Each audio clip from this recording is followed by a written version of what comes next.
সম্প্রতি অনুষ্ঠিত হজ পুনর্মিলনী 2026 অনুষ্ঠানে অংশগ্রহণকারী হাজিগণ অভিমত ব্যক্ত করে বলেছেন, আল সাফা ট্রাভেলস লন্ডন বর্তমানে ইউকের অন্যতম সেরা হজ সেবাদানকারী প্রতিষ্ঠান।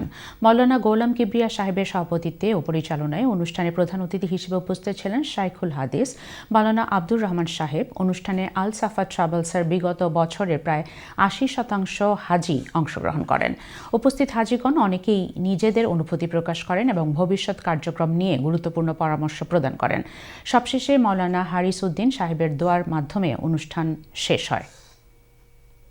আমার অত্যন্ত প্রিয় 2026 সালের হুজ্জাজে কেরামদেরকে নিয়ে আজকে যে রিউনিয়ন অনুষ্ঠান হলো, আলহামদুলিল্লাহ হুজ্জাজে কেরামের উপস্থিতি এবং তাদের অনুভূতি এবং তাদের সুক্রিয়ামূলক যে পরামর্শমূলক যে কথাগুলা আমাকে অনেক উৎসাহিত করেছে।